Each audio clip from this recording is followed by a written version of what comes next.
Tony Dodson. Alright, Bill. The Warrior. Pleasure, mate. Pleasure. Special guest. Thanks for coming along, Tony. So, let's start from the beginning. Boxing. Yeah. How did it begin for you? Do you know what? It was, as a kid, I was same as every other kid. I wanted to play footy, but I think, second year juniors, getting sent off red carded for handballing the ball when I was a defender. And I don't know, I was just good with my hands, and I sort of learned that day that, you know, football went the way for me to go. I had 2 left feet. I'm probably the worst footballer you've ever seen. So that weren't the road I went down. And I was bullied as a kid. Yeah. I was bullied bad. Yeah. There was a lad by ours.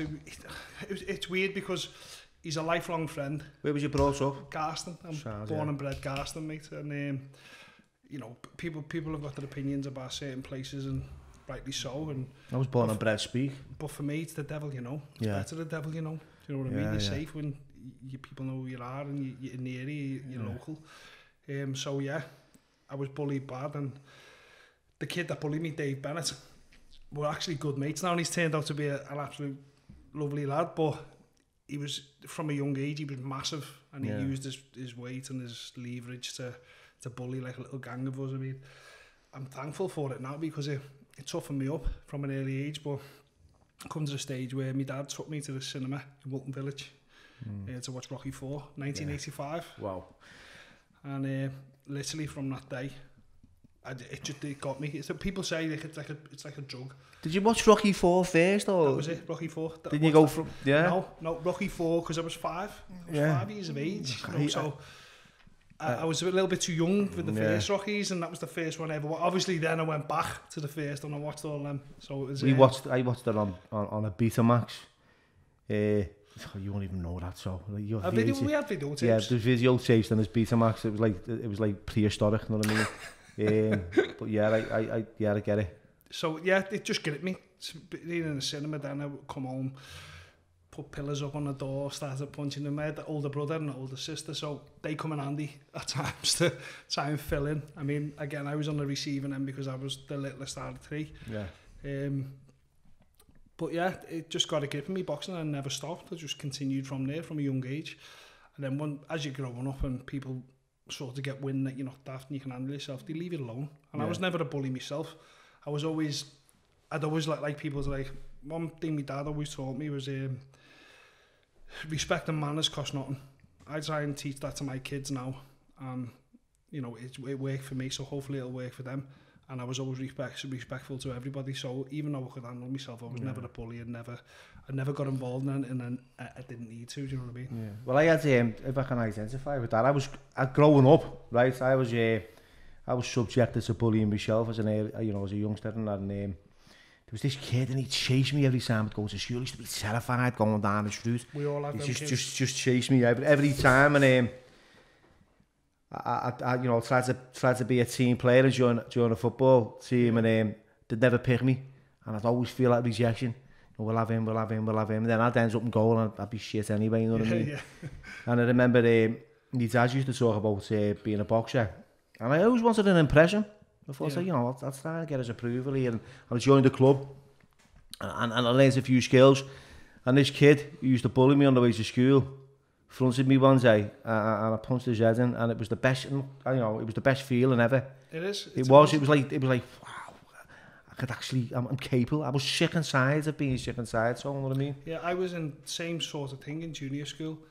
I was like quite a big kid, and there was a lad the year above me in my brother's year, called Neil Hooper, rest of his soul, he's passed away now. And he was like, I'm not even messing, from the age of about, I think we were about 8 years old. He must have been 6 foot. He was huge. He was just a massive kid. Anyway, I was in a corridor by the cloakroom in Banks Road School, and he punched me. And I was just like, I froze. I just froze and done nothing back, and my arse went. I wasn't, even though I could fight, I didn't want to. I never, I could do anything not to fight, because I just didn't like fighting. So it's all one of my good mates. Phil Jones come and said, look, I'm not having that, because he was the cock of the school, this kid. I said, I'm not having that, you know, come ahead, I'll arrange a straightener. So I didn't want to agree to it, so it just, anyway, at the end of the day, the word got round school, and I'm not messing, he must have been about 200 kids on Middle Park in Garston, wanting to see me have this straightener. So it went off with me, and then we started fighting, he caught me in the nose, my nose burst, and I seen blood, and that was it. It was like red rag to a bull. I pummeled him. I just hit him with everything. Bam, bam, bam, bam. I was rolling under him. I was only a kid. And it was like a flow. It was like it was natural to me. I just done it. I ended up just absolutely doing a job on him. At the end of it, we shook hands, and that was that. No one ever bothered me again. I got a good name for myself. Do you know what I mean? I kept that right through school. See what I've noticed about you. So like I follow you on Twitter, and you're massive around anti-bullying. I've seen you, mate. I've seen you. You're retweeting tweets about kids getting bullied, and there's like, you know, scumbags and this, and I get it, because my brother's been under subjected to similar stuff, and I grew up around all that. You know what I mean? It's like it doesn't make you a better person. Do you think this is stemmed from that early childhood? You know, were you conditioned to go, you know, fuck this, man. I'm not. I like fighting for the underdog and stuff. Yeah, maybe it's a defense mechanism that it takes a long time for it to snap and then come out in you. You know what I mean? But it's like, what I've found is a lot of these kids that do the bullying are privileged kids, really, on the sly. They've had everything their way. They're spoiled, and it takes for someone to stand up to them to put them in place. And you know, when they're young like that, they don't know what they're doing. They're just kids being kids, because they've used ego, and it's macho, isn't it? It's like acceptance. Yeah, and I don't know why they think that it's good, and like it makes them in their head they probably think, yeah, it makes me the dog's bollocks sort of thing, but it doesn't, and they will regret it when they're older. And so what I learned from all this growing up was like people that put other people down to make themselves feel better, because they felt shit about themselves. It's weird. Yeah, so I'd rather just give me a hug. Yeah, so they just elevate themselves with putting others down. So yeah, I'm glad that's a subject that we can kind of identify with. You know what I mean? I agree on that one. People don't because they look at us like the lads downstairs. You two look hard. They think that you're gonna mess with you too. You've never had that problem, but no. I think every tough man has always had to go through some sort of mental bullying or physical bullying or something to make them into that person. It is, and for me, the mental bullying's worse than I'd rather someone crack me. Yeah, you get pain was alright. Yeah, that sound, but it's the mental side of things. I mean, I've had over the past few years stuff going on in my life that's just like, it's tortured me. And I just don't know how to handle it. I didn't know how to handle it. All I done was drink or take sleeping tablets to get past it, to blank it out. Yeah. And like, some people say that's a weak thing to do, but it's not, because I didn't know how to handle it. So what are you supposed to do? You're powerless. It's horrible. It's a horrible thing to have. It is. It's like it's you need to avoid reality and escape the moment, and we think that's the answer. Someone said to me once, if drugs is the question, if drugs is the answer, what was the question? I was like, well, fucking hell, I don't know. You know what I mean? I used to just take them to escape my own kind of shit as well. It's mad, isn't it? You crave for that release. Yeah. Just the disconnect from the shit. Just to turn your head off for a bit. But honest to God, mate, like, since my ma got diagnosed with cancer, that was like, and all other things going on in the background behind that just made things worse. I honestly now, like I just said to you before, I don't know how you got through what you did. Fuck knows how I got through that, mate. Literally, but I've come out the other side, and I'm a better person for it. And exactly. like everyone that's struggling, they need to know that you know things do get better. That's it. Yeah, you know, you've got to walk through the mud and the nails to get through the other side. If you don't, then you won't experience that. As well, it helps you to appreciate. Yeah. Like the better things in life, the little things in life now make me happier than anything that money could buy, or like materialistic shit. I'm a simple man, mate. Leave me in my house playing FIFA and I'm happy. Do you know what I mean? Little things like that. Yeah, I get it. come on the derby. We listen, totally flip subject, because he's a blue. So, come on, that went offside. No comment. Okay, that went offside. And Pickford should be banned. Let's go back to boxing as a youngster, right? So, your first club? It was a club called Window Lane ABC. Yeah, under the bridge. Yeah. It used to be above a betting shop on the corner of Window Lane. I went there at the age of, after Rocky V, 1985, I was 5 years of age, 5, 6, and obviously like a duck to water. Rolly Waddle and Gilly Waddle used to be brothers from Speak. They were from Speak, Rolly and Gilly. I think Rolly's still alive, I think he still lives in Speak. And again, Richie Wenton was there as he was coming through, because Terry Wenton and his dad, they were from Garston, Terry Wenton and his dad used to come in the gym and train, help us train, and I mean, he'd done that for a few years when Richie was fighting for British titles and that. I used to come in and train with us, and used to watch him, used to stand there and be in awe of him. And I never looked back since. I went from there to the South Liverpool. Went from the South Liverpool to the Golden Gloves. Had my first 3 fights for the Gloves. You started up in Park Road? Yeah. It was United Services Club by the old Tesco. That's where it was at the back. I went to train there for a little bit, not long. Like. Yeah, I was in there with Shane Airy and Danny Peters. Danny was at my age group. Danny was probably one of the most talented fighters I've ever seen. Yeah. Everything was fluid with him. It was just his jab, one of the best jabs I've seen to this day. Do you know what I mean? Everything he'd done was effortless. He was in my era, Danny. Jason Flasman and all that, a little bit younger. There was a few boxers back then that were like that were really up and coming. But like Danny beat Neil Simpson, who went on to win the British Commonwealth light heavyweight title. Danny absolutely punched holes in him, but he always had a problem with controlling his weight. He was a big lad, keeping his weight down was a nightmare for him. He was like me, you don't have to look at a piece of cake and you put 2 pounds on. Yeah. So I was in the gym with them, and Sugar Gilbert, who used to be in there. Sugar Gilbert? Yeah. Sugar used to be in there with us as well when he was British champion.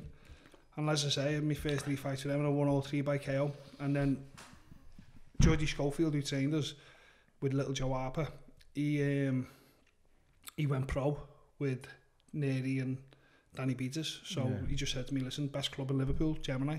Yeah. You got to go there. So from there, that's where I started with Ambrose, Shane Ambrose, and it was all green. It was a green kit. I remember it. It was and John Rice. I don't think John Rice was there then. It was Paul King. Yeah, he was the first trainer I'd ever encountered. Yeah, and best Scally in Liverpool. Yeah, and John Naylor. Yeah, the Al John. Boss John. And then he went from Shane Ambrose and was sponsored by Gemini, and I was boxed down for a few years. I enjoyed it. So, what do you think of Gemini as a club back then? Bouncing. It was absolutely You were the trainers there at the time, John Rice? Yeah, it was John Rice. Eddie Atherton used to help us out. He's back there now, Eddie Atherton. And Joey Ryan. John Naylor. Joey Ryan used to pop in every now and then. John Naylor was there. It was John Rice and John Naylor, basically.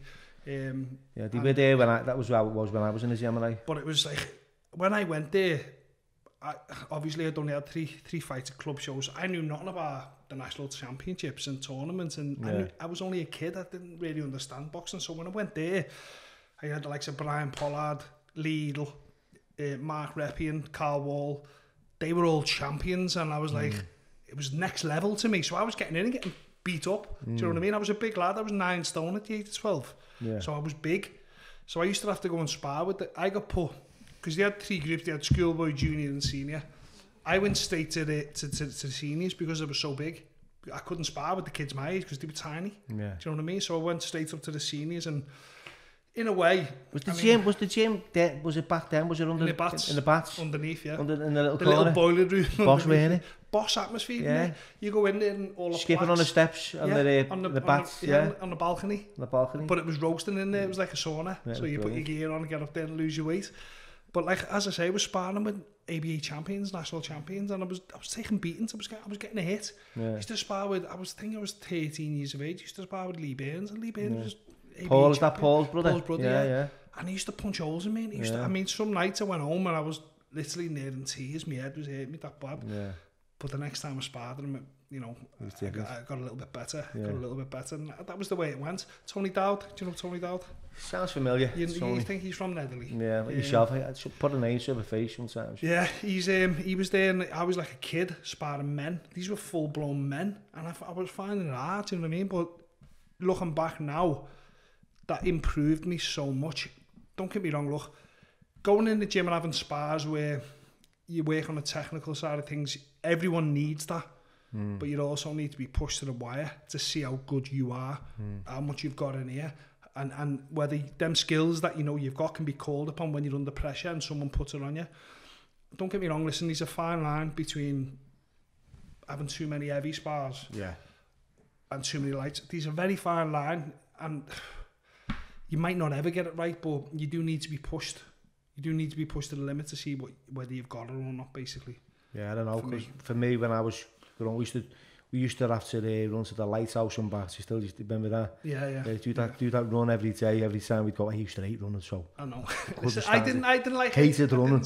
Hated it. For me, it was boring. But I've listened to Joe Rogan for years. Yeah. So for me, like later on when I turned pro, and I've never been one to listen to music. Yeah. I hate music. I don't know why. I'm a weird person like that. I used to put them on, and if it was something that he spoke about that I was interested in, before I knew it, the 6 mile would be done. Yeah. Do you know what I mean? I'd flew round it. Yeah. 7-8 minute miles, I was flying because I was focusing on something that I enjoyed, rather than the pain and the sweatsuit being on. Do you know what I mean? So see your amateur career. What was your how many fights did you have amateur? 38. 38. Lost 3. Lost 3. I won 7 national titles and a junior Olympic gold medal. Wow. See, the 7 nationals as well is different from what it is now. Their national titles just England. Yeah. The 4 nations, it'd be called now. Yeah. That's what they go in. So it was England, Ireland, Scotland, and Wales. And I won 4 schoolboy titles on the bounce. I'm probably one of the only people ever to have done it. Don't know whether anyone from Liverpool has even done that. I think the only... I don't think they have. Stevie Foran might have done it. I'm sure I spoke with him. I'll tell you who was big in the days on amateur when I was a kid was he won, I think he won 7 ABA titles on the run from St Helens. Lyons, Ian Lyons. John Lyons. John Lyons. Ian's his son. Yeah. I trained with Ian and Oliver Harris. Yeah, John. I don't know what happened with him. He was like winning them year after year. He started training pros and then he just fell away from the sport as people do. I mean, it's a dog's game. If you ask me, I'd never. My lad's fighting. I don't want him to, and he's decent. I don't want him to fight. But yet, one year, Bill, I won the schools. I won the NABCs, I won the junior ABAs and the junior Olympics in one season. Brilliant. So that was brilliant. And like I said, when the day I turned 18, Barry Hearn, we were good mates with Alan Levine. Yeah. And he gave us the number to speak to Barry. And it's not like I've worked with every promoter in Britain. Barry Hearn, for me, was the best. Is that Eddie's fella?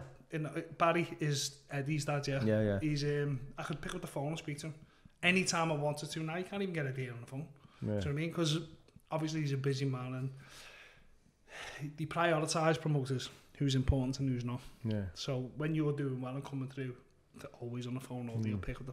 Like Bomber said, the scene value said the other night, he said, been trying to ring Eddie for a week. I've seen that, yeah. And then so I had to tweet him. Over Shaq? Yeah, I had to tweet him, and then he soon got back to me, do you know what I mean? That's what it's like. If you're not flavour of the month, or you can't benefit them in any way, they'll use you and abuse you. That's unfortunately, that's life, and that's how humans are. If you can benefit them, they will be all over you. The dog eats dog will, like you said, mate, it is. It's bad, Bill. One day you're the dog and one day you're the lamppost. And you do, mate. You think it's going to last forever when you're coming through. You think it really is. I turned 40 in July, mate. But this is like that. This is another question that and it's always been true to me, and it's like boxing is the loneliest sport.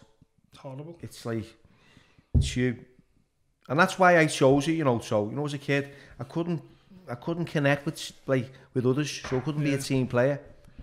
So I found something that I could depend on myself. And it was in your hands. Yeah, and literally it was in your hands. And do you know what I found? So physically I could take pain because I'd been beaten as a kid by my dad, and this is how it was. And I grew up and I had a tough childhood. You know what I mean? I'm not going to compare myself to anyone else, but it was, and it kind of stood me in good stead in that way. But emotionally, I was ruined. You could put me in the ring and you could punch me head in and you could put a plaster on a cut and stuff, but take me out of it, and I couldn't deal with like relationships and rejection and You feelings. know what, I think a lot of fighters are like that, mate. I think a lot of fighters have suffered in that department. Yeah. In terms of, like you said, rejection, not feeling loved. At the end of the day, look, I'll be the first. I'm a big softie, mate. Yeah, I am. yeah. I cry at stupid things. That's and I think right. maybe it's because when I was a kid, like I craved for attention and that, because I don't know, I never felt like I was good enough. Yeah. Not by me mum and dad were brilliant with me, do you know what I mean? It was boss, but I always felt like I wanted to be better than what I was. I always strived for that, to better myself and be better than the next person. But maybe that's part of it. I don't know. Yeah. Could never put can never nail it. What the problem was, but it was always something I always felt like I needed to be accepted, sort of thing. You know what I mean? I think for me, why I had to like go through like a lot of understanding and feeling around it. It was down to like lack of self-esteem and lack of confidence growing up. Yeah. Seeking approval and, like you said, wanting to be loved and needed and even liked. Yeah. You know, and like that mental bullying you were talking about, I was like going to school, and sometimes I was like, you know remember that shout, sticks and stones won't break your bones, but names will never hurt you and all that. Fucking just the opposite for anyone. It cuts you up when people don't you. see. Yeah. Going home and feeling fucking proper Getting like called shit. a fucking, I used to go to school in Garston, right? St John Almonds, and I used to get called a speed tramp, right? And this is what we were, speed tramps. Yeah, my sister's a speak scaffer. Yeah. Speed tramp. Like, I had loads of freckles, so I'd be getting called shit splash, you know what I mean? And I felt so ugly, I felt like not worthy of like fucking anything, to be honest. And it's not nice, mate. It's not, no, that's see that you're talking about, that bullying, mate. It has an impact on you growing up. It affects you years later. It's only now. There's two ways, can't I? I can use it for the good like we did, or I can just fucking flip a kid. And I know kids that have killed themselves over, do you know what I mean? Hung themselves and top themselves over basically mental bullying. It's shit, but the people that are doing it don't think that it could ever go to that, because to them it's just a laugh. It's just fucking whatever your name is. Oh, it's only him. He's a dickhead. Yeah. He'll be all right. And then they're dead. Do you know what I mean? And they need to really realise like how deep it can cut you. Just words, mate. It's just not good. You don't realise how vulnerable people are in this day and age. You've got all social media platforms, and that's another form, isn't it? Oh, mate, I'm glad I never had that growing up. Yeah, me like, too. It's like my little girl now. She's 7, and she wants to go on Instagram, and she's always on TikTok, and I'm like, she's so self-conscious of how she looks, or even more to the point is how other people see her. At 7 years of age, mate, I was out climbing trees and didn't give a fuck and just enjoying myself, throwing water bombs and playing tick and being a fucking kid. Do you know what I mean? Knock a door dash. And now fucking YouTubers now, aren't they? Ah, Lou, look, I'm not messing. You know, if I let her do it, she'd get up in the morning, YouTube, and she'd still be on at 10 at night if it didn't take her off her. Yeah. It's that intense with them. Do you know what, right? It's something I was looking at recently, the addiction side of things. It separates kids from communities and society. My nephew, he isolates himself. He's got a big crazy cat wig. Won't go to barbers because he's scared he's going to miss out on something if he go. He gets his tea in his room, right? It's just like a cave. And I was like, wow. Aren't they setting up like withdrawal centres or something for kids now? I think they are putting things in place. Gaming anonymous or something. Like I'm a bad gamer, I'll admit to it. That was when I was fighting and I was dieting and whatever. That's my release. Yeah. Do you know what I mean? I can detach from humanity and go on the computer. It's winding down, isn't it? It does. Everyone's got the little devices. Yeah. Do you know what I mean? Mine was just sitting there playing computer. Yeah. People have done worse things. Not too bad. No, it's not. We can talk about other things that can affect us. But see, so from your amateur career, so right, I'm interested in like your pro career now, right? So you're 18. Yeah. Is this where? So I got an offer off Frank Warren, $100,000 to turn pro for him. But I was being sponsored by a gentleman called Brendan Devine, who owned a big company and that. So I was on £600 a week, cash in my hand at 18 years of age, 1998. Brilliant. That's exactly. So I looked after my half fella with that. Yeah. My dad, because if it weren't for my dad, I wouldn't be sitting here now having these stories to tell. My dad, I owe everything to him. Like, I'm not messing. Like, he just put me on the right path. realised that I was good at something. Like, my brother and I just never wanted to fight. We always tried to get him involved. He wasn't interested. He just wanted to be out with his mates. Yeah. Do you know what I mean? So my dad seen that I had that dedication and that commitment and that vision to want to better myself and be good at what I do. And like, kids would train Monday, Wednesday, Friday. I'd train Monday to Saturday every day. Do you know what I mean? At a young age. And that was why, at the end of the day, you only get out of something. Yeah, you only get out of something what you put in. Exactly. I made sure that if my opponent was doing 3 runs a week, I'd do 6. Yeah. I always had that mentality. I always wanted to do more. In the end, it backfired on me. We'll talk about it later. But that was always my mentality. I wanted to be the first in and last out the gym. So I think my dad, I owe it to him because he kept me on the straight and narrow. He put the foundations in as a kid.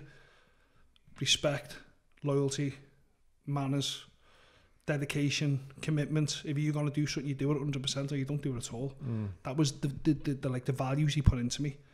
My dad weren't a fighting man. He worked on the taxis. He worked the buses, used to drive the 80. You probably have known me, Dad, when he used to drive the 80 because obviously coming from Speak. Possibly bunged on the bus at the time. Yeah, he looked like Saddam Hussein with a big muzzy. I'll show you the picture of him, you probably recognise him. So I have to thank him for everything he put into me. He was never a fighting man. We've done the buses, thank God, went on the taxis for 30 years. So it was never part of me. Granddad Harry, his dad, 6'2", big fella. He could box in the army and went to Egypt, fought in the war, and he was more of a fighting man, but never my dad. So it's not like people say, "Did you get it from your dad?" I was like, "No," you know what I mean? I don't know. It's just in me to fight. So I have to thank him for everything that he done in the early years, and I've tried to pass that on to my kids. No, I don't want Ali to ever fight, but I want to have the respect and the manners that cost nothing in life, and just be polite. Anthony, he's like a cardboard cutout of me. He's dedicated even now throughout the whole lockdown. He's running every day, training in the house, in the back garden, on the pads. He's just dedicated. He wants to do it, and it kills me because I know how much of a fucking dog game it is. Yeah, it's not a good game. For what you sacrifice, for what you get out of it, it's not worth it. It really isn't worth it. But if he wants to do it, I've got to support him. That's fair. A little bit of a ruckus outside. We'll just have to like live and learn with this. I'm just grateful that I've got the opportunity to sit here and talk here and listen to you. So 100k, big money off Frank Warren. Yeah, I said no. Said no? Yeah, I said no. Yeah. I said no because obviously Brendan was paying me this money and he was going to manage me. Because of what I'd done as an amateur, I didn't even have a senior fight. I just turned pro the day I was 18. Alan Levine was good friends of the family and he put us in contact with Barry Earn. And Barry just said, and even to the day I retired, Matchroom don't do contracts. My word, as cheesy as it sounds, my word's my bond. Listen, if I say I'm going to do something for you, I'll do it. Contracts just make things complicated. I'll pay you X amount. We talk about it. This is how it's done. I was happy with that. So he said, okay, your debut, July, I think it was July the 3rd or the 4th, so it was the day or two after my birthday. I was just turning 19, so I turned pro when I was 18, signed the contract when I was 18. My first fight was a day or two over when I was 19. I boxed on Tom Boom Boom Johnson. Tom Boom Boom Johnson? Yeah, Naz knocked him out for the IBF title. Yeah. So he was fighting Charlie Shepherd in Carlisle. This is your first fight? This is my first fight, yeah. So how did you feel? It was mad. It was mad because obviously head guards, vest, we wear all that protective gear, which doesn't make a fucking bit of difference at all. No. But it just, you feel like you can breathe more when you're not covered. So training went well. Obviously, I was always struggling with my weight because I won the NABCs at light heavyweight, which is 12 stone 10. Yeah. And then I moved down to super middle, which is 12 stone. So it's a lot of weight to drop for anybody, do you know what I mean? And obviously it was a roast on that day, so it fucking killed me. I had to weigh in the same day as the fight. Killed me to do that, but I was alright because they got in the ring, I caught him with the left hook and just put him a kip, so it was over in 15 seconds. Brilliant. So that was the dream debut that that everyone wanted to see. And Barry Earn he was happy, and I was happy with the agreement that was made before the fight. And it's like, when do you want to fight next? Yeah. That's what it was like. he just wanted to keep you busy. I mean, the amount of fight that I could have had, I mean, I had 42, so I reckon I could have had at least 82 had I not got injured. Injuries throughout the years it's really put a spanner in the works. So do you want to tell us who you were up against, like who your challenges were? Michael McDermott was the first kid. Then I boxed in Cardiff, in the ice rink in Cardiff. I boxed a kid called Sean Pritchard. He won one, lost one. He was a decent fighter. He was in the changing rooms for my first fight, so I knew the kid, not knew him, but we crossed paths. You cross paths with all the fighters on the circuit, you know what I mean? So it's weird because, like, because I was young and naive, I was never one to have, you know, you fucking stare at your opponents and you be nasty to them. It's bullshit. It means nothing to me before you get in, because you're going to fight anyway and I'm going to fucking do you in, so it doesn't matter whether it be sandwiched or not. Makes no odds on the fight. I could never have that in me. So this Sean Pritchard, he knew who I was because of my you know, me rise through the amateur ranks. I was well known. Everyone knew who I was because of everything I'd won. You had a good pedigree. Yeah, everyone knew my name. So like when I seen him on my pro debut in Carlisle, I was talking to him. He was sound. So when we come to box the next fight, I went right to him and he was like, snarling at me. I thought, you little cunt, yeah. So anyway, I'd done him. I had 2 rounds which were like a little bit competitive because he could fight the kid. Yeah. And then I leaned back on the rope, bang, right hand, split his left eye. I suppose that like back, it's like his coping, his way of coping. You know what I mean? It's like a scared cat. Yeah. Do you know what I mean? That's his, like, you know what? His coping mechanism. You get it. So I done him. I stopped him in the 3rd.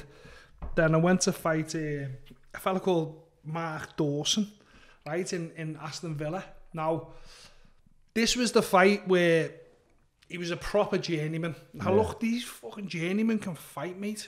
They can fight. They know the game. Yeah. They know the way around the ring. They can, if they'll get paid $1,000 to fight a fella in the 4-rounder or something on the Friday, they can fight the following week if they don't get injured or stopped. Do you know what I mean? So they're the tough asses they are. So this fella, he'd had 30 fights or something. He hadn't won many. I think he'd won 11 or something. But I looked at him, I thought, you little fuck, yeah, I want to do you this. I was full of myself then because the first 2 fights won by knockout. I was, you know, coming brilliant pedigree.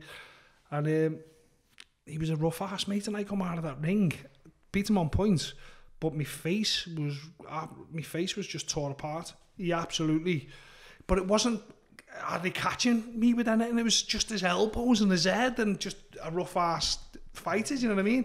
Got out of the ring. I remember my ma seeing me at ringside and crying.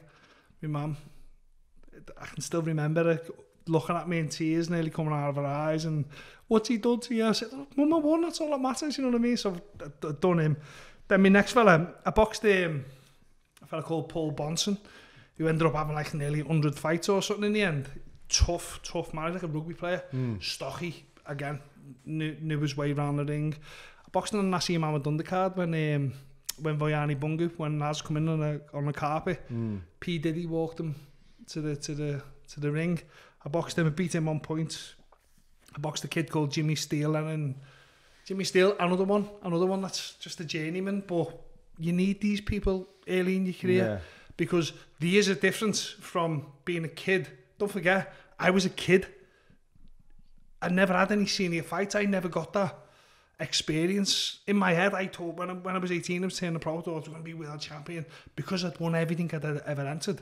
I thought it was just going to be a walk in the park to be world champion. I didn't understand or realise you're up against how class. Fucking tough. It's fucking... No, it's not... Yeah, class as the levels got up, like Froch. We'll talk about that later, but not how tough these men were. They weren't just going to fall over. You know what I mean? So I learned it the hard way. That's like face marked up.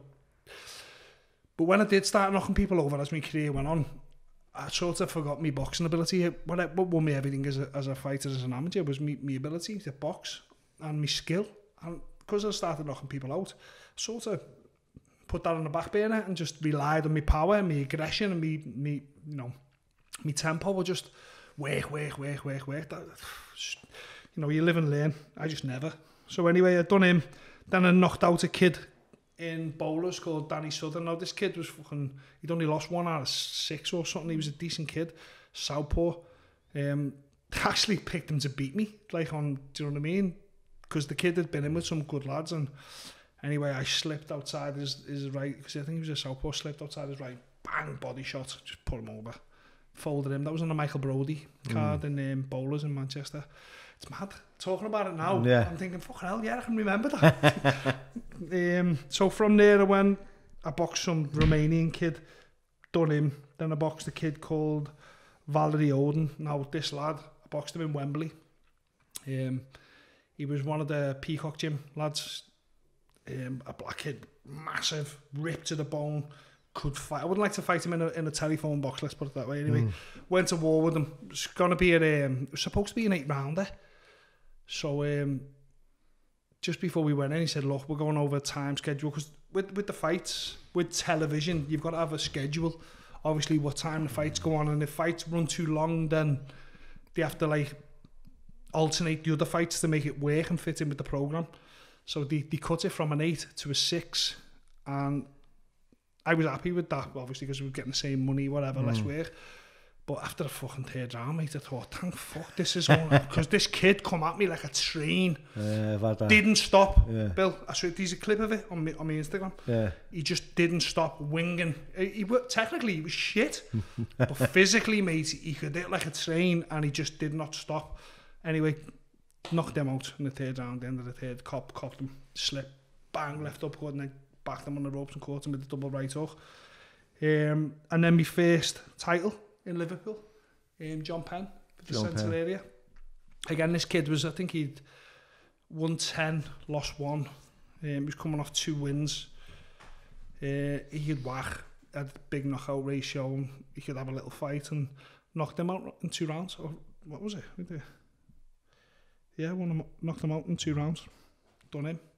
That was my first. Flying here, aren't we? That was my first one.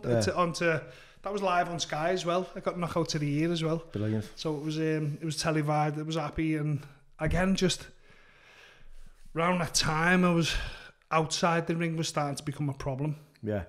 It was women with me. I've always been a problem, because I've always wanted, I don't know, like fighters, I don't know, like you were saying before, they crave to be loved and attention, and my thing was never going out and partying, and I was never in that scene where I was never a drinker. I'd never done that. So my thing was, for me, was go home to my bed after the gym, chill out, I don't want my computer. I was happy with that. I was a simple man, simple things, you know what I mean? That was the thing for me. So obviously, around that time, Anthony's mum got pregnant. My son is my first lad. Got pregnant, and I went through hell with her, split up with her. I've had my son since day one. He's been with me since he was born. How old is he now? 18. 18, wow. He turned 18 the other day, so brilliant. I've tried to do as best as I can by him. So I was going through a lot of shit at the time. I was Central Area champion. Personal problems going on in the background, but I still got through it. You know what I mean? I still managed. Then obviously, who was that next? Done John Penn, done Jason Hart. Then I lost to a fella called Vruzan Daftian, right?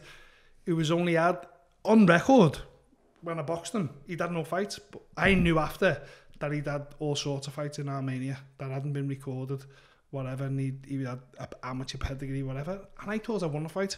That was my first loss. Was it on points there? Yeah, it was on points. Lost on points to him. That was my first loss. But again, like, I didn't think he'd done anything special to win the fight. I've got the DVD. I'll show you it one day. Yeah. I don't think he beat me, but you live and learn. He rough ass, big fella. Didn't see him on the scales. And this was the thing with these fighters. On the pro shows, a lot of the fights that I went in, I never seen the fellas on the scales. Now you have to weigh him with your opponent. You see what they are. Yeah. But John Wish, I was in a match, it was just like, look, he's sound. He's this weight or that weight, and you know, as long as you're that weight, then sound. Yeah. No, he didn't get weighed in. Do you know what I mean? He got in the ring. He must have been about 15 stone. He was huge. So I lost that one. And then after losing that fight, I got offered to fight Brian Barbosa at 4 days' notice. I was training on the undercard to fight a kid called Dan Ashton, just in a 4-rounder, just to obviously get back in the swing of things. And then he come with a call two days before the show in Liverpool, Everton Park. A fella who'd won 29 fights, knocked 21 of them out. He had a win over Robert Allen. who just challenged Barry Dawkins for the undisputed middleweight titles. So again, he was a big hitter. He was ranked in the top 5 of every governing body in Britain. And I took it at 2 days' notice and absolutely fucking handed his arse on a plate. I boxed his head off. That was possibly the best performance in my career because of the calibre of opponent that he was. And Brian McGee didn't want to fight him. He was world champion. Brian McGee was IBO world champion and didn't want to fight him. Wouldn't take the fight. And I took it at 2 days' notice and done him. But I bust my hand. When I dropped him, I think it was the 6th or the 7th, when he hit him, snapped my tendon in my knuckle. So you've hit some hard, haven't you? Yeah, snapped my tendon in my knuckle. He's gone through the ropes. Yeah. And yeah, even though I got the win, I had to have 6-8 months off getting this to heal. Then was the problem to getting my weight back down, because obviously staying out for that long, I'd ballooned up in weight again. So I come back after him. I won the WBF Intercontinental Super Middleweight title on a points decision over a fella called Mike Algowie. He was a southpaw. I think he was Dutch. I think he was. Tough fighter, but just awkward as fuck. I hate southpaws. I just fucking hate them. Just, honest to God, you should all be killed a bird. Fucking, they do me head in. Shouldn't even get in the ring, should they? So I had a nightmare with him, but I got the win again. And then I boxed a fella called Albert Rybach. He was unbeaten in 11. I was possibly ahead on every scorecard going into the 9th round of a 10-round fight.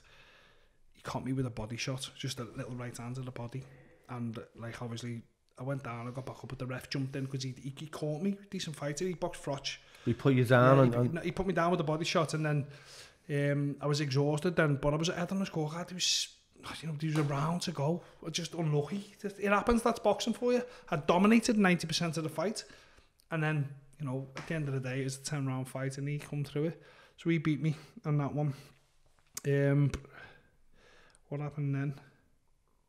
Then I lost the one then, Pierre Moreno. I boxed him for the WBF Intercontinental title. 10-round fight. Get cut in the 4th. I'm ahead on every scorecard. Absolutely pummeling him. Howard Foster, the fellow that stopped Froch and Groves? Yeah. Him. This was his first fuck up with me. So the cut happens in the 4th. Wasn't bleeding. Didn't get bigger. Was sound, and then stops me in the 9th round of a 10-round fight on a cut. That happened in the 4th. In a fight that I was winning, I had every score. Doesn't make sense, does it? No, it doesn't. It wasn't bleeding. I was winning the fight. He wasn't even catching me with anything. Fucking robbed you. He robbed me of a lot of money. Yeah. So after that, I then got the return with Davtian, the Armenian kid that beat me. Yeah. The first loss I had. So it was a win-win situation for me, because I knew, because I wasn't losing to anybody in Britain, I was still highly ranked in the British rankings, because I was losing to foreigners. My ranking was still there, so I needed to get one win to get a shot at the British. So I boxed Davtian, the kid that beat me the first time. I broke his ribs and knocked him out in a round. I think it was a round. Done him. So that was brilliant for me. I was on a high then, and then I was going to Belfast, then King's Hall, to fight Alan Foster, who was unbeaten in 10 or 11 when I boxed him. Tough kid, decent record, half and half. He'd won all his fights, but had knocked out 6 or 7 of them. So he was a good fighter. He was from Chris Sanigar's camp, and yeah, he come, and I just, for 10 rounds of the fight, I just laboured. I don't know why, I just laboured. I mean, I was nicking the rounds. I thought I was well ahead coming to I think it was the 11th. Did I stop him in the 11th? I stopped him in the 11th. I hit him with a step to the side, right arm, bang, dropped him. And then he was just exhausted because I mauled him, and I was fit as a fiddle. I was still like top of my game going into the 11th or 12th round, smashing it, you know what I mean? He was exhausted because I'm big for the weight, and I leaned all over him, and I outworked him, and stopped him, and I was British champion. Brilliant. So that was your first major title, yeah. First major title, British champion. Yeah, first major title. And then I had a bad car crash, didn't I? Damaged my T9 vertebra in my spine, so I had to relinquish the title because of my injuries. I couldn't do nothing. I was basically lying in a hospital bed. They had to take 3 sets of x-rays on my spine because it was swelled that bad to determine what was wrong with me. I was lucky that I weren't paralysed. Yeah. While this is going on, obviously Froch is on the telly, on terrestrial television, giving me shit, saying that something's happened to him, he's blah blah, because I was supposed to fight him. I had the crash and he's like, something's happened to him, he's shit out. Trying to make out like I was shitting out of a fight. I could have been paralysed. Do you know, he didn't know what had gone on. So from that day, it was just hate. I just didn't like him because no matter what, if someone is genuinely injured and could have been paralysed, is that not the part where, as a decent man, you'd go, you know what, I'm sorry to hear about that. Best of luck with your recovery. What we can do in the future. So he's just putting you down. He's just fucking put me down on national terrestrial television. Yeah. This is on Granada. Do you know what I mean? ITV. So he's calling you out. Being a gobshite, basically. But look, to this day, like we're sound, we get on cool. It's all put to bed. But anyway, so I was off then for 18 months with me back and the rehab and getting better. And I went through a lot of depression around that time because I had to give up the title that meant the world to me. I had to give it up. Do you know what I mean? So I went through mentally a bad time. Yeah. Do you know what I mean? Like, so got myself together, split up with Anthony's mum because I needed to. So in the background, there's a lot of shit going on. There's a lot going on. That's having an impact on your career, isn't it? As a whole. Everything that's gone on in the background for every fighter affects how they fight in the ring. You can have all the ability in the world, but you know if the jigsaw's not put together right. Yeah. The jigsaw meaning the rest, the recovery, the mental side of it. See, that show's a big one for me, mate. It's like I train, and I train a lot. And when I rest, I start like give myself an hard time because I don't believe that like. You know, I've got time to, and then there's a fine balance. You need to have a balance, and I think because we're fighters, Bill, and we've always been like that. You always think the more you do, the better you're gonna be. It's not the case. You've seen me on the bags in the gym, mate, and it's like 10 threes, and I'm going for it. You know what I mean? That's fucking hard. Yeah, I couldn't do that now because I haven't punched for a while now. But I'm pacing myself. You know what I mean? But when I'm under pressure, if it was on the pads, it'd be a different story. If it was in the ring, it'd be a different story. But it's easy when you're pacing yourself, like jogging. Yeah. You know, you can pace yourself, so that's not too bad, really. But it's like I've got that thing. I've got to fucking keep pushing myself. It's a fighter's mentality. Yeah, it's weird. It is. It's like people who have never boxed or who have never been in the fighting environment, MMA, whatever, will never understand. But once you're a fighter or you've been in that sort of circumstance where you have to do it, and you need to do it, and to better yourself, it's cementing your thought pattern. Yeah. You know what I mean? It's like that's all your goal is, to just do more and more and more. It's the way of life. Sometimes, see, that was what was good with my dad. My dad always knew, because he'd been there from a young age, he knew when to put the reins on me. Yeah. You'd always need someone to say, look, stop, rest, you're having tomorrow off. Yeah. John Rice was like that with me, brilliant. Adam Booth was like that with me, brilliant. You've got to have someone around you that can see how you're performing and how your body's acting and how you're acting as a person, mentally and physically. I think that's what happens with the likes of myself as well. I overtrain. It's like I can train like a lot, and then loads of fatigue. You know what I mean? But I'll train through the fatigue as well. Yeah. I'll push myself. Now, this at the moment we're a bit of a tier 3 lockdown with gyms got closing and that, and I haven't trained as much. But that affects my mental well-being, you know. It does affect everybody. Like this, it's disgusting that it's happening. It is. Science shows that this virus is not being spread through gyms. No. It's being spread through gatherings and what have you. But gyms are not. It's not. So we're being like, it's affecting us. Yeah. Our mental health and our mental well-being, physical fucking well-being as well. It's disgusting, mate. The relationships that we build with people in the gyms. Hey, you know what I mean? Tory government, mate. Yeah. Then all these people now that are suffering voted these in. They're just rats, mate. They're just horrible rats. Yeah. Have you seen all of the stuff that they're doing, like handing out contracts to people that they know and family friends that run? It's billions of pounds been going into it. It's a joke. I don't even know how they're still in power. Yeah. Well, we can talk about that all day. I know. So anyway, it goes back. So I've had the crash. Froch is going on the telly. So now I've gone through like 18 months of like being on the sidelines and watching all this go on, and then I had obviously the personal problems going on, and Barry rung me, because he was never just your promoter. You'd always got the feeling that he was a friend and wanted to be your friend and wanted to help you. What the fuck? He didn't have to. What's he going to gain? I've lost the fight, blah, blah, blah. What's he going to gain by trying to help me? But that's the sort of person he was. He wanted to help me. So he said, listen, so spoke to your dad. You need to get away, don't you? I was like, yeah, and I need to go. It's because Michael Ayers, can you remember Michael Ayers? Michael Ayers was WBF champion. He was a good fighter. Him and Wayne Rigby had fights of the year, 2 years on a run. Unreal. Well, Michael was like late 30s. And he was like, look, I sent Shaka over to, that was his nickname, Michael Shaka Ayers. I sent Shaka over to Belfast with Jerry Story. It revived his career. He was going through similar things like you. He's having an Indian summer now.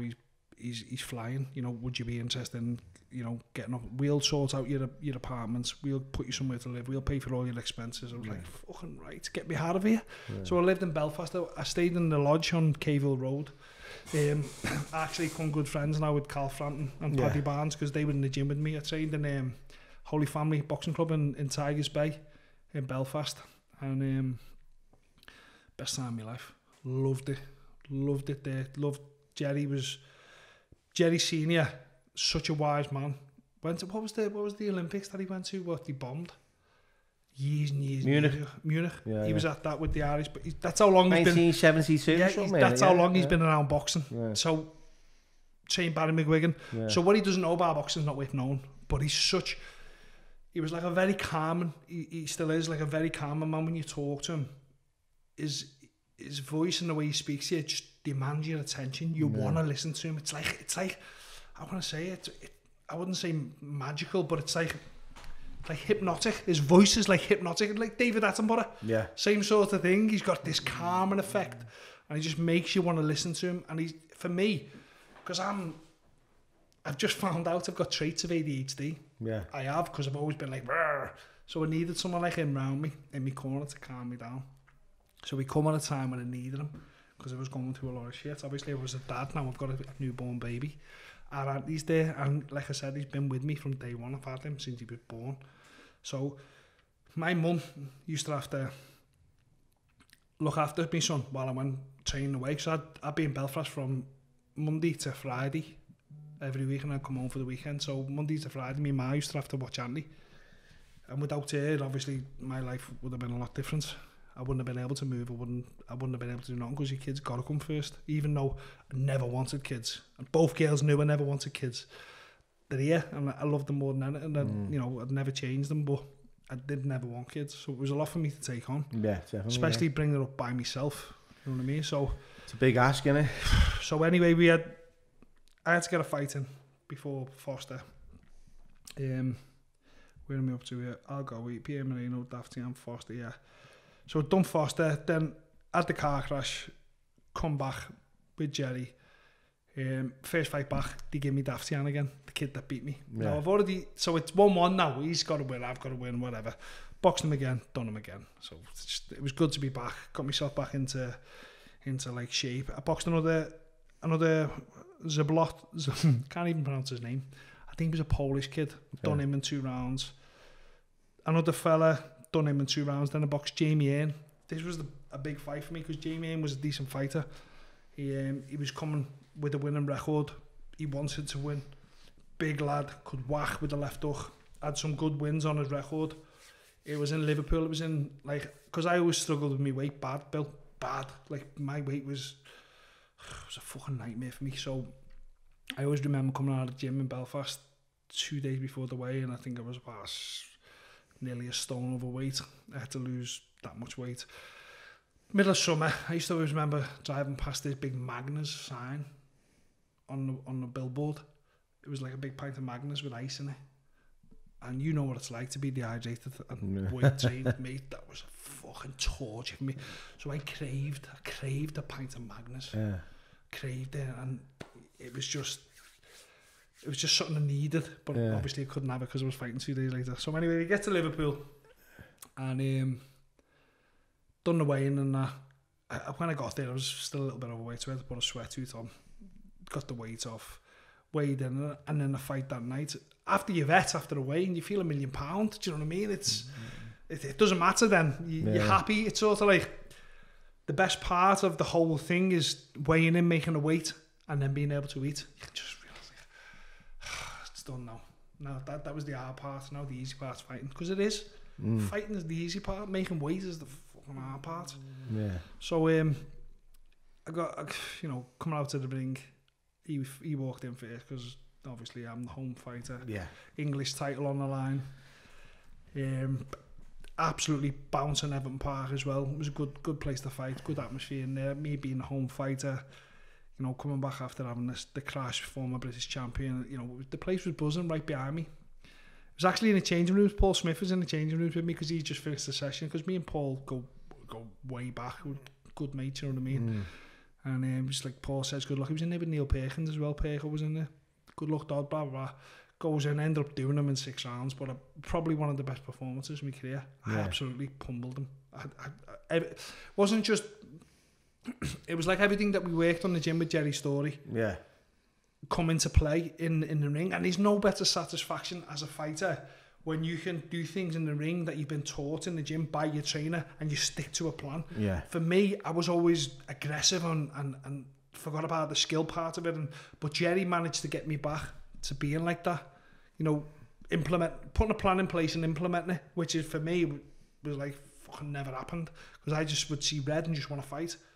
So I'd done him. So I think it's 6th or the 7th round. I stopped him, and so now I'm champion again. So I'm happy, you know. Brilliant. I'm back on top. So done him, Jamie. So the next one, Froch is 19-0 at this time, British and so he hasn't lost a fight, has he? 19-0. So this is a big fight here. Massive fight. The biggest. 10,000 people, Nottingham Arena. At his own, on his home turf. Yeah, I got the Cobra. Yeah, I got at the time, I mean, I knew things about him as an amateur. He always struggled with self-confidence. He wasn't a confident person. His arse would go before a fight. Obviously, he matured into possibly one of the best super middleweights we've ever seen. He's really that good. But at the time, I thought I could capitalise on trying to intimidate him, trying to get into his head, trying to, you know... He obviously matured mentally, physically, up to these 19 fights. You know, to be unbeaten in 19 fights as a pro takes some going. Yeah. So he's not the fighter he was as an amateur. Even though as an amateur, he won world medals and was highly decorative. But he still suffered with the mental side of things. He'd even tell you now himself, he did suffer with that side of things. But again, Nottingham Arena, like I'm walking out there, I've got the whole crowd singing to me, who the fucking hell are you? Yeah. It's...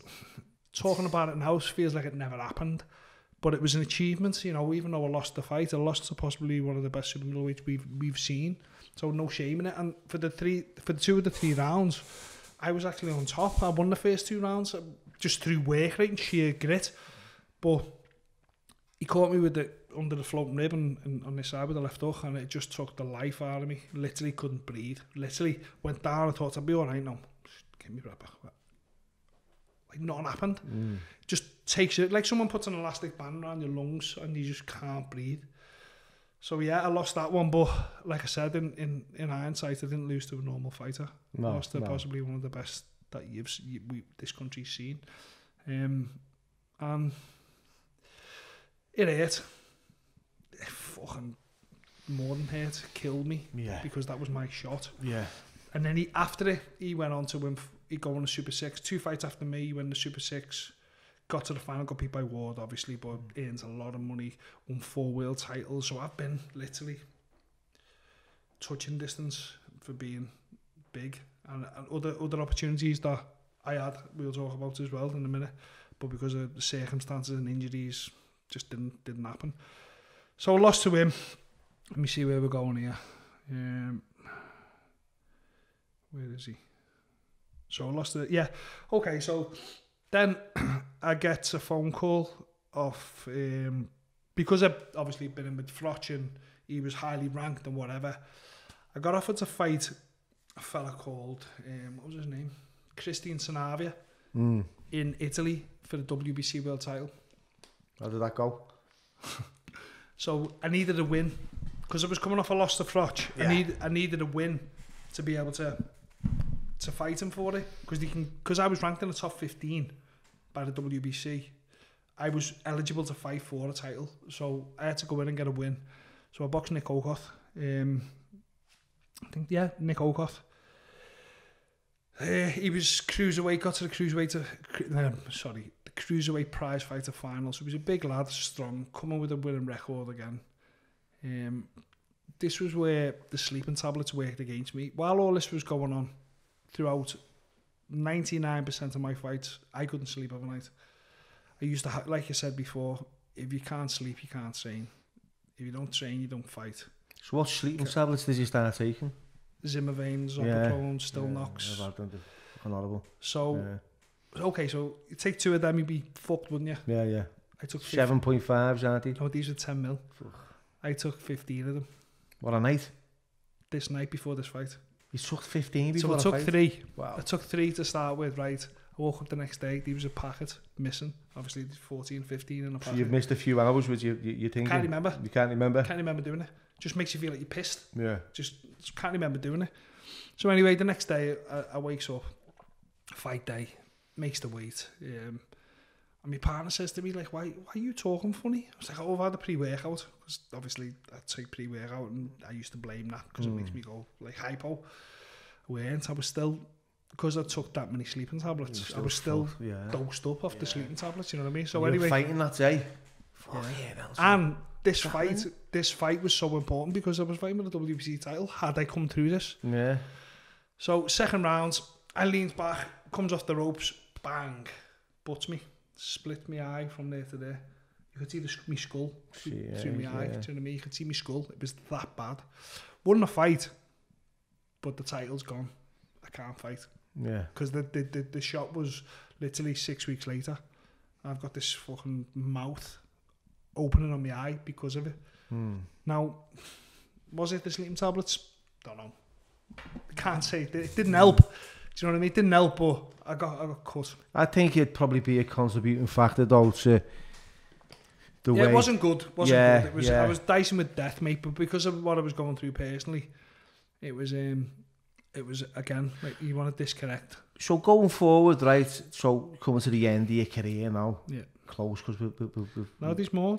I had 42 fights, so there's a lot of fights since then. There's a lot of twists and spins since then. So anyway, gets through him. Where is he? Got another couple of wins. I boxed over in Italy in a big, massive casino right next to Lake Garda. Brilliant. A boss. Won that one on points. Then I boxed a kid called Nathan King. Nathan King was a tough lad. He had a couple of good wins on his record, and he proper... I've sparred him. I used him as a sparring partner for the English title. So I knew he could fight, but I was too skillful for him and boxed his head off when I sparred him. But when I boxed him, because I thought I was going to walk through him, biggest mistake in my life. He gave me a good fight, you know what I mean? He cut me to bits. I won the fight, but again, I shouldn't just scrape through fights like that. I should be steamrolling and game, should be, but I got through it anyway. So then I was down to fight Brian McGee for the British title in the Echo Arena, first fight in the arena. So again, big opportunity. After everything had been through, losing the title, this, that, the other, now Brian McGee's champion because Froch is vacated and moved on. Signed for the fight, done. Training with Haymaker over in Cyprus. Best training camp ever. Me and David, I spoke to him last week. I'm still good mates with David now to this day. Just this David day? Yeah. Still good mates with him now to this day. He's probably one of the only fighters that throughout all of the years I've only stayed in touch with him. Yeah. Like other fighters I see, you're all right, but me and David are like good mates. You know, I'll ring him regularly and we'll speak, and you know, he's a good lad. So it's nice that you've got that kind of like relationship with him. Because like I said, a lot of people who you think are your friends, they're not. No. You know what I mean? But we've actually stayed good mates since. Brilliant, yeah. I've had to see David fight in London against Bellevue. Yeah. Cost me a fortune, like, you know what I mean? Bet you it did. Fucking not half. But yeah, that was your aim. Because I grew up watching David. You know, good fighter, mate. I was supposed to fight him in the NBC finals in 97, and he pulled out, wouldn't fight me, because that year I'd won the 4 titles on the bench. Because he was a cruiserweight, wasn't he? Light heavy as an amateur. But he was fighting cruiser with Tony, wasn't he? Well, he boxed Carl Thompson, and he lost Carl Thompson at like cruiser. Carl Thompson, I know Carl. I met Carl. I've sparred with Carl. Lovely fella. He can fight, mate. Tell you what, some engine. Him and Eubank, the fight him and Eubank had. See, I've watched his videos, Carl, and some engine on him. Yeah, no, like, some engine. He said to me, I done a little interview with him about David Day. He said, so what was it? He said, he was like unbeaten, and he was going for it. He said, weather the storm, mate, and that's why he come through. He said, I knew I had, like the engine there to keep going, because he'd gas. Yeah. Because he'd be wanting to kill you. He 12 rounds is a long time. But that was Carl Cat Thompson. Yeah. Put him to Kip.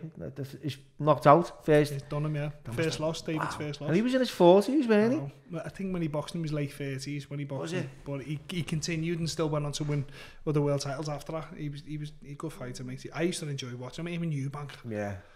Incredible. It's one of the best fights you'll ever see. Who's your most, your favourite boxer? Tyson, brilliant. No one will ever understand. No. This generation now will never get how fucking good that man was. Brilliant. And his aura and everything about him. And he backed everything up in the ring. I hate people that discredit Tyson now and say, like, he never boxed no one. He boxed every #1 challenger that was put in front of him. And giants, fucking destroyed them. He didn't just beat them, he destroyed them. Don't get me wrong, look, Floyd Mayweather, this Timofimo, what's his name that won the other night, the kid that beat Lomachenko. Lomas was great fighters. I don't know. I was surprised really, because I thought Lomachenko was like... But he moved up. I think Loma moved up a weight, and I think the kid was too strong for him. Skillful as well, really good and really strong. But I think he's just a little bit more than he could chew. Didn't his dad put him in ballet dancing school for a bit? Yeah, as a kid. Mad, isn't it? If it works for you, though, obviously it worked for him. It fucking worked for him, mate. He was great on his feet, wasn't he? Yeah, so anyway, I was over in Cyprus, northern Cyprus, in a training camp over there for like 10 weeks before the fight. So the week before the fight, we're down to fight McGee, and Adam comes in the gym. I'm sparring with George Groves. Dodson, McGee's pulled out. I was like, fucking hell. He's like, but you'll be happy with who's standing in. I went to him. He went, Tony Quigley. Now, me and Tony have just been on a press conference together for the show. He was fighting Paul David for the English. I was fighting McGee for the British. And we're walking around the arena up the top, because it only just opened, the arena. Yeah. So we were the first boxing show to headline it. He's like, fucking hell, Tony, you must be made up with this. Like, you know what, I am told, but you'll be here soon. Like that to him, because I knew Tony was a good fighter. And nothing but respect for, actually got on with him brilliantly as a friend. And then Adam says to me, you're fighting Quigley. So it was mad how the week before we were walking around together, and he was like, fucking hell, headlining this, must be made up, and then fighting him. Yeah, so again, it's just, I never had some... How did that go? I punched holes in him for 12 rounds, and I got stopped with 60 seconds on the clock. Fucking hell. I was ahead on every scorecard. And how did you feel? How did you feel after it though? So devastated because everything went right. That was possibly the best training camp I've ever had. I physically, you see me when I take my top off, I'm ripped to the bone. I made the weight perfect. Didn't struggle, because over in Cyprus the climate was perfect. It was roasting hot in there. Our gym was spot on. We had the best equipment, best sparring. I mean, I had George Groves and Hay to spar with. I was doing 12 rounds with George, you know what I mean? Brilliant, George. I was doing 12 rounds with George daily, and I was in the best shape in my life. And then to lose with 60 seconds on the clock of being 2-time British champion. Listen, that's fucking boxing. I'm gutted, because I can't say I'm 2-time British champion, but I still got fight of the year. I went on to get fight of the year for that fight, you know what I mean? Bittersweet, yeah. Bittersweet, mate. But again, that happened. And then, obviously, he boxed Paul Smith, which I thought was a really close fight. Could have went either way. Paul got the nod. And like I said, me and Paul were mates, and he's helped me out. I've helped them out with sparring through the years, and I text him like a fucking, again, taking sleeping tablets. I text him fucking saying, you're going to give me a shot, this, that. I don't think it said anything like offensive to him, but he got a cob on over it. Like, and that was it. Then it worked. But again, I've got no respect for Paul, so I shouldn't have done it that way. Bit of bit of a sleeping tablet dickhead for doing it the way I'd done it. You know, it could have been made done. mistakes, mate, but not fucking hell. I know. I shouldn't have done it that way. But it got made anyway. The fight got made. And yeah, Paul, I cut him to bits. I always say, like, a footballer, you got solid money playing every week. They get injured. They're scoring goals every week, so they get injured. Put on the sideline for 12 months. Don't kick a ball, don't do nothing, and then put back into a Champions League final in 12 months' time. Are they going to be the same player? No, they're not going to, because they're not regular. Well, that was the situation with me with the fight with Paul. But I asked for the fight. I made that decision, and it backfired on me because Paul got the nod. I mean, I thought it could have went either way.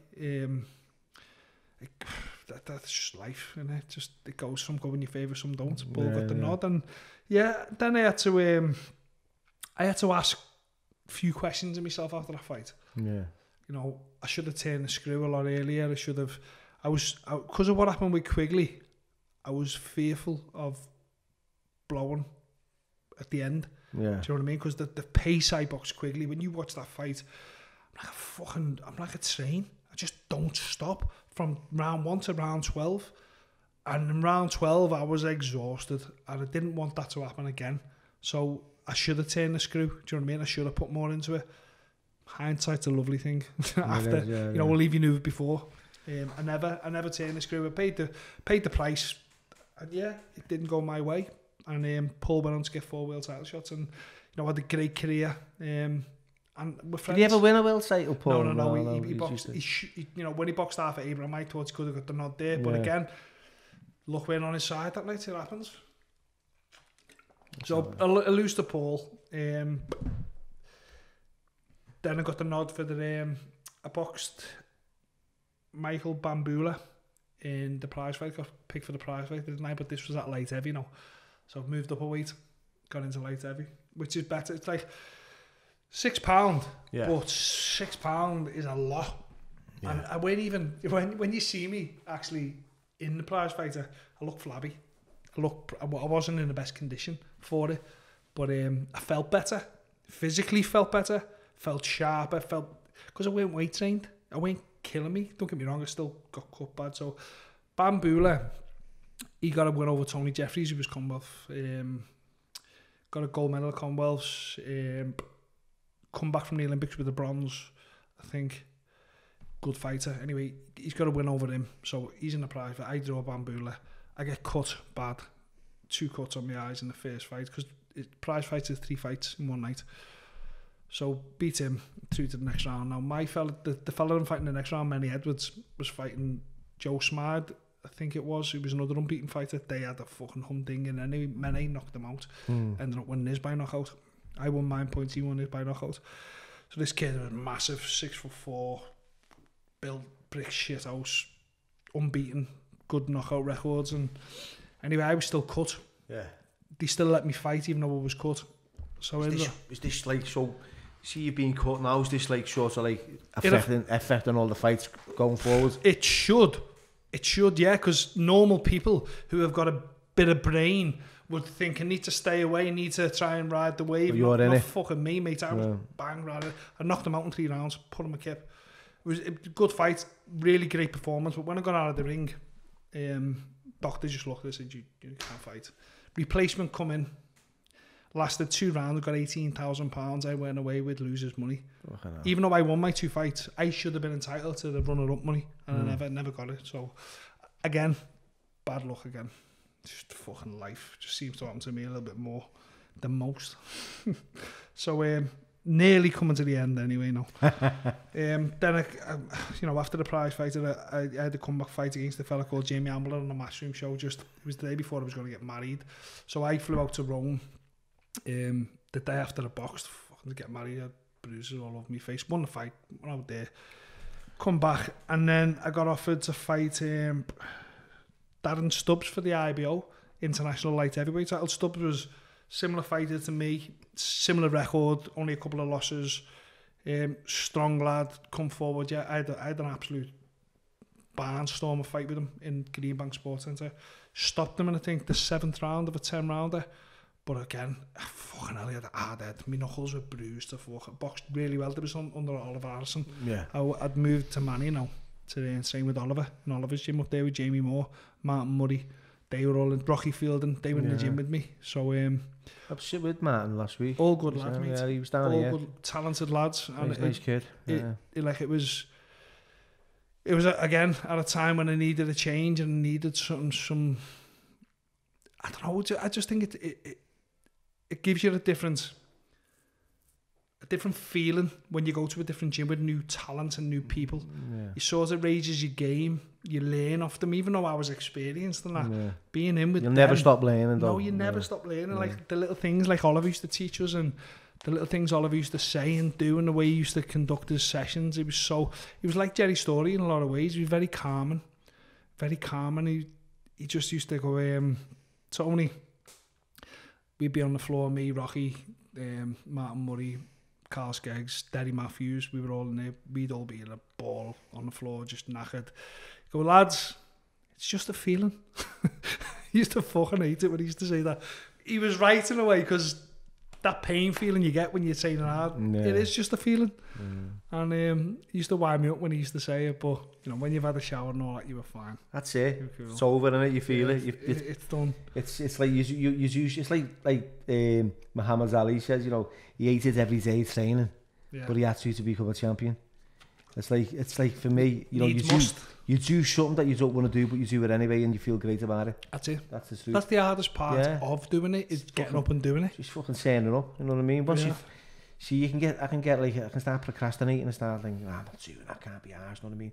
But then when I start and initiate it, the natural body endorphins kick in, and I feel everything else takes over. It's mad as well. What I've found over the years, and I say this to me lad, the best sessions I have, the best sparring sessions, the best training sessions where I've felt fucking amazing are the ones where I didn't want to go. Yeah. When I didn't want to go to the gym because I felt fucked, or I was tired, or I didn't feel well. I think your mind. Yeah. Your mind's such a powerful thing. It's like that. I want to go to the gym this afternoon, mate. You know what I mean? I don't know. I'm going late to myself. Yeah. I was going to go this morning, but I had a few things to do, and I thought, no, I'm not. Because if I miss it, I'm like you. If I miss it, I feel guilty. Yeah. I feel guilty. Not only do I feel guilty, though, so I feel like I don't know. It's just me. It's like I feel a little bit like lost without it. Flat. Yeah. Like I feel like it sets me up, and it helps me fucking with life. Yeah. Without it, I don't live too well. That's the truth. Without the gym and without training, you know what these dickheads in government need to understand. Yeah, that for me is like without training, I don't live too good. I start getting a little bit bitter, a little bit resentful. I feel a bit like, I don't know, it's, you know what I mean. It's sure fused. Yeah. So I need that release. I know it's mad. It's mad. But people who have never trained or been involved, like we have, it's a way of life. They won't get it. Fucking shitting at home and reading your book, your encyclopedia on how to wreck people's lives. Gobshites. Yeah. Leading to it. That's the one. So I done that. Beat Stubbs. Then I boxed over Mackenzie, who was an absolute unit. Yeah. I took the fight. Like, Warren offered me a decent dough for it. I was a light heavyweight now, even though I weren't like... I wasn't a big light heavyweight, even though I was a massive super middle. I wasn't a big light heavy, do you know what I mean? Because these are now cruisers coming down to light heavy and Oval. When I weighed in with Oval, I actually had to run. I've never failed a weight. And on this day, my scales in the house were obviously messed up because I made the weight in the house, and when I got there, it was 1.5 pounds over. Yeah. So I had to go and get the weight off while I was there. So Oval gets on the scales, and he's a big lad anyway, but he didn't look nothing really, because I've seen his fights with Bellew. If you can last more than 3 rounds with Oval, then you know you've cracked it, because his arse falls out of him and he's not as effective. His main thing is his power. He was a big, strong fella. He could whack it like a fucking saint, I found out. So I makes the weight, sees him on the scales, does a head-to-head, whatever, gets on with it. The next day, when we go on in the ring, mate, I get in the ring and I look at him. He trebled in size. I'm not messing. I put a stone on overnight. I'm quite big. But that looked like a different man. I mean, we're not asked to fucking in the ring now. We're going to fight anyway. I'm not asked. But it was just amazing to physically see the change in a person over 24 hours. that just showed me he was a cruiserweight coming down to light heavy. So anyway, again, sound boxing well for 2 rounds, didn't hurt me nothing, and he clubbed me on the back of the head. Yeah, I mean, it didn't do it on purpose. It wasn't a legal shot, but because it wasn't on purpose, I got a count. Gets up, and now my bearings have gone now. I'm a little bit, you know what I mean? Because I'm on the back foot, I'm a little bit shaky because he's just, that's your equilibrium here behind you there. Yeah. So that's where your balance is. Goes, so my balance is gone. Anyway, fucking whack, catches me with an uppercut. Boom, right there. Something cracked in here. Bit my tongue. A bit through my tongue. My tongue had a fucking hole in it. Referee jumped in, stopped it. Smigger rung me. Smigger was commentating on it. And he said, fucking hell, so I'll give you one thing, mate. You got some chin on your lad, haven't you? I was like, it's not what I wanted to hear after I've just lost the fight, you know what I mean? But I was laughing with him. We had a little joke about it. But another loss, and then you're questioning yourself again. And is it worth it now as you get older? You know what I mean? But it was like, am I really a light heavy? Am I? You know, he's just basically bullied me there. Yeah. Maybe I should move back down to super middle. So I did. Anyway, so let me see on this. So now Paul's still British. Paul's moved on. He vacated the British, moved on. Anyway, the British title's become vacant again. So I needed another win. Moved back down to super middle. Showed them that I could make 12 stone because I boxed on Pricey's undercard in the AMC. AMC Aquarius Centre or whatever it's called. Boxed a fella called John Ante and I weighed 12 stone half a pound. Just to prove that I can do super middle. So got the win. Got the second fight with Paul for the vacant British. Now, I was back with John Rice for this fight. I won the British title with John Rice. I was back with John Rice for this. And me and John loved him to bits. Wouldn't have achieved nothing like I have achieved with for that man. He's a credit to the sport. I loved the bones of him. So we had a brilliant training camp, done everything right. I actually, the weight, because I was so conscious of weight, me and John knew what I was like with weight. So I sort of overdone it with the weight. I got on the scales 11 stone 10. I'm 6'1". Do you know what I mean? I made 12 stone for the first time when I was 13 years of age, 14 years of age. You know what I mean? It's like not natural for me to be that light. And I always remember saying to Paul in the press conference, I said to him, you know, well, get on the scales now, mate. I'll be on the weight. Do you know what I mean? Weight's not a problem for me because everyone knew how much I struggled with weight.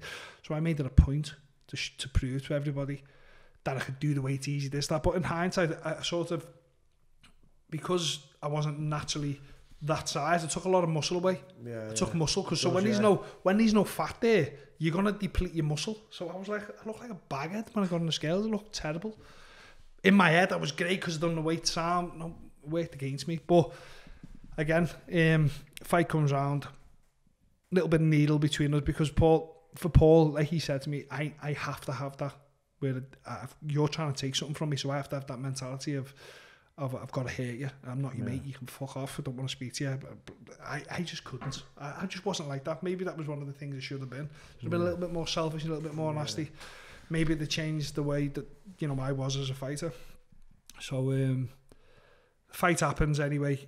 First 2 rounds, relatively even, knocking 10 tons of shit out of each other. Paul go whack, I can whack. He catches me, drops me. Third round, thought, all right. It didn't hurt me. It was just a flash knockdown. Do you know what I mean? It happens. Gets up. Then I give it to him. The round was even at the end. Well, he won a 10-9 because he's got the knockdown. Yeah. But it should be a 10-8 because he knocked me down, but it weren't because I basically won the round, but he knocked me down. He was a 10-9 round to him. So anyway, the fight continues. I'm starting to... I believe I was getting on top. I thought it was working the way I wanted it to work because I'd put myself through that much in the gym to be able to do the 12 rounds at a sustainable pace. I know at the end of it, I was in good enough condition to maintain it right through. And that was my plan, to not be worried like I was against Quigley, to not make that mistake again, to put it on Paul later. Yeah. But anyway, I think I got stopped in the 5th or the 7th. Richie Davis was refereeing it.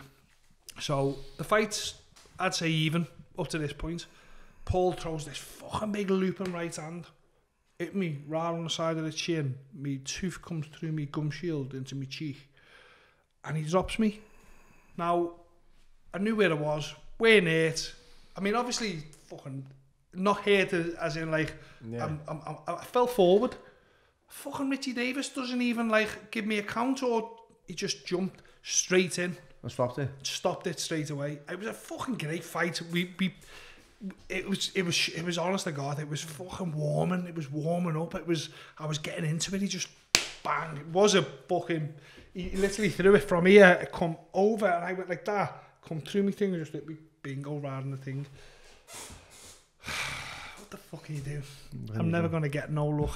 Well, I definitely didn't get no look in the fucking boxing game, mate. I'll tell you that for nothing. What was your biggest payday? Froch. What was that? 28.5 grand. Which is fucking buttons. Compared to what they're getting now. Compared to what they're getting now. They're getting millions, aren't they? Buttons, mate. I mean, if I would have won the prize fighter, I think I'd have got 32. No, we did. Yeah, winner, 32 grand. Yeah. That's what I would have got. But again, I come away with 6,800 quid because I was cut and I couldn't take part in the final, where technically I should have got the 18 grand running up money. Yeah. Again, no fucking luck. So anyway, I didn't stop there. I continued. So that was the second one. So anyway, I ended up coming back and have a get back in the swing of things. Matchroom put me on a show. I forgot where it was. Against Jody Meikle, just a journeyman. Decent little fight with him. All right, beat him on points. Then I beat another Russian or Romanian or whoever it is. Done him, and then I got the opportunity to fight Richard Orton on a hay undercard on David's big comeback fight. He put me on the card, give me decent money for it. Done him, beat him, dropped him in the 6th, split me tendon in my hand. So again, injuries, innit? Just yeah, fucking split. I've actually got on my Instagram. You see the video of the surgeon actually doing the operation on my hand. Wow. He videoed it for me, and yeah, it's weird. It doesn't look real, you know, when you're looking at it. But again, out of the ring for a while. So then, I come to a point in my life where I turns things around, get my hand fixed. I got offered to fight on the Hay Bellew undercard now, because I've had 3 wins now at light heavy. Coming back, I'm back in the mix because I'm not. I don't want to sound big-headed and a big name. Domestically, I'm a big name because I've had all them fights. I've been in all the title fights. All my fights were always entertaining as well. I never left anything in the ring. I always fucking went in and had it. People are always entertained when they watch me. There's always blood, guts and tears. So I got offered to fight Jose Burton on the Bellew undercard at Goodison Park. Was that Terry that fought him? No, Jose's light heavy. Terry's only lightweight. Sorry, yeah, you're right. So he's just got beat the other night in abroad. I think he went to Russia. It was a big fight, like in Golden Contract, was it? Got beat by some Russian kid over there, but he's a good kid, good fighter, unbeaten. I was the chief supporter, bomber. So again, Scotty Hamilton's training me now. Me and Scotty worked well together because his style was very similar to mine in the way I box, roll, keep it tight, slip. And fitness-wise, he was very educated in how to get you physically in great shape. And for me, that's all I needed, because I've had all this experience to box anyway. You know, you never stop learning. But I just needed someone to just point out the things I was doing wrong, get me fit and get me in the right frame of mind. And Scotty worked me brilliantly, and I'm grateful for what he done for me. So he takes me up to spar with Harry Wood, who's ABA champion. He's light heavyweight ABA champion up in Tower Hill. Quigley's gym. Quigley's dad was the trainer there. He was actually there when it happened. So gets in, first round. Now, 2 days before, I was doing sprints up a hill with the parachute, the resistance parachute on my back, doing sprints, flying in the gym. Weight was 12 stone 10. It had to be 12.6. It was 3 weeks out before the fight, or 2.5 weeks out before the fight. So perfect. Yeah. Physically, mentally, perfect. Couldn't wait to get in there. A week before, I had to get an injection in me heel. cortisone and steroid and anti-inflammatory to bring down sweating because I was having problems with it. Yeah. What I didn't know is where they injected the heel wasn't where the problem was, because when they scanned it, it looked like the Achilles was trying to rip off the heel, and it weren't. It was well, it was, but further up was a tear. They didn't look further up my leg where there was a tear. So I goes to spar with Harry. Literally the first round, sidestepped. It was like that's what it sounded like. Snapped. Just snapped. I thought I'd whacked my leg on something, you know, the way like a metal bar or a wooden something on the outside of the ring. I hit something and like I looked, there was nothing there, and the pain just hit me. Hit the deck like a ton of bricks, like someone shot me. That's what it sounded like, because it was that loud. And this was the whole gym heard it snap in Tower Hill. It was shocking. Okay. I just hit the deck, mate. I was on fucking had to ring an ambulance. Ambulance come for me. I'm on the gas in there. Pain. Never felt pain like it, mate. Honestly, wouldn't wish it on my worst enemy. Well, I would. It's hitting nerves, isn't it? It's horrible. Yeah. It's horrible. So anyway, these pictures of it on my Instagram, you can just see a divot, like a curve in me where my Achilles was. Yeah. Now it's not. So went to the hospital, put me in plaster, said, yeah, look, you're gonna have to come back, get it operated on, blah blah. 2 days later I was in, got it done. Again. Went through tough time. While all this is going on, by the way, my ma's dying of cancer. I'm dealing with all that. My mum's got cancer. I'm trying to stay on a straight and narrow, trying to focus, trying to, you know, not let that...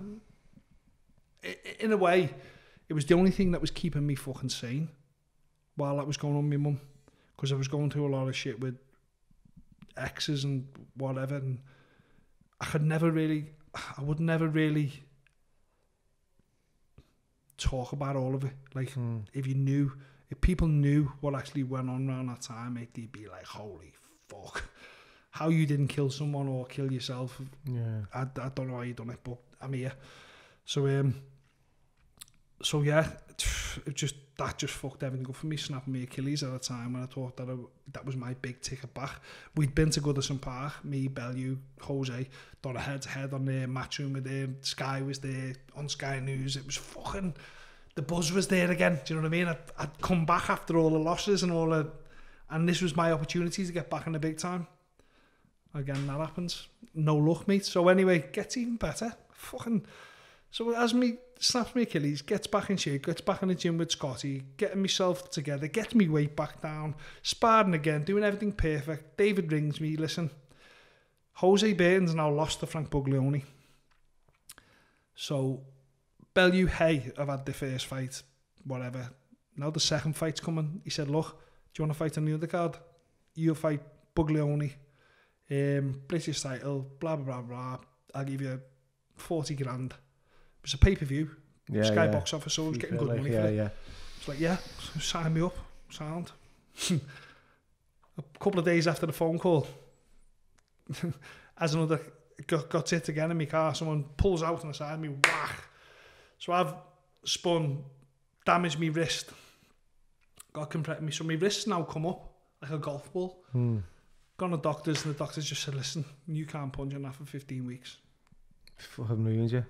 To ruin me, mate. And then round that time, just after that was in, I think that was December-ish, round that time. Just after that, I got the job for the fire service.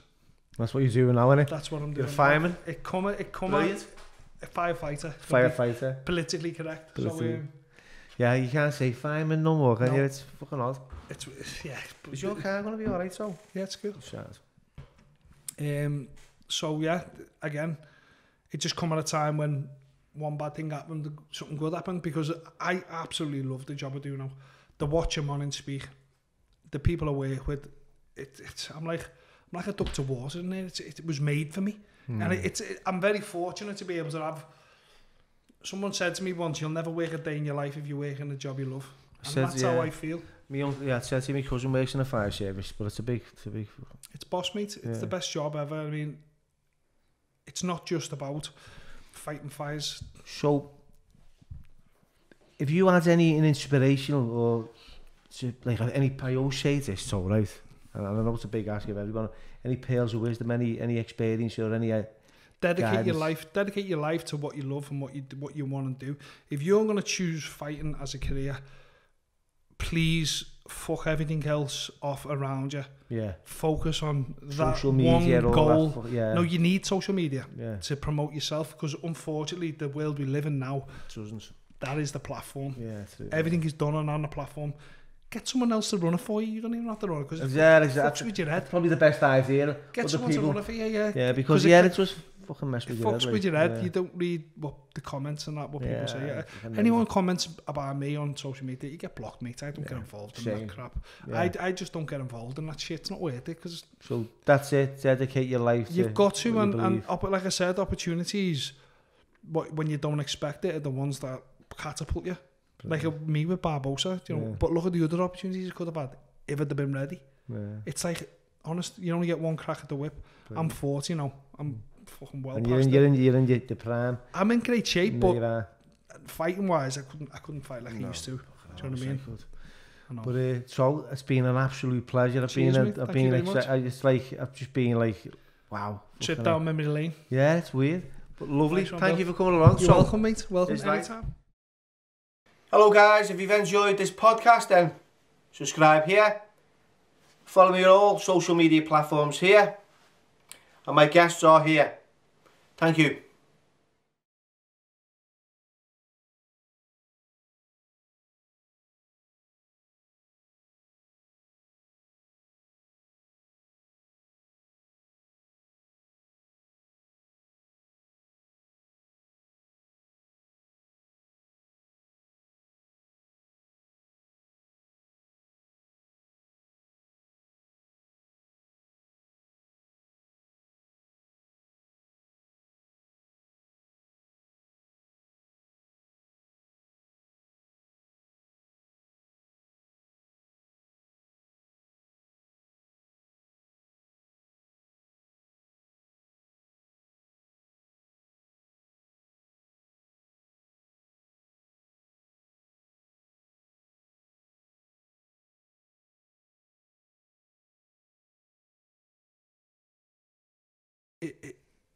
It gives you a different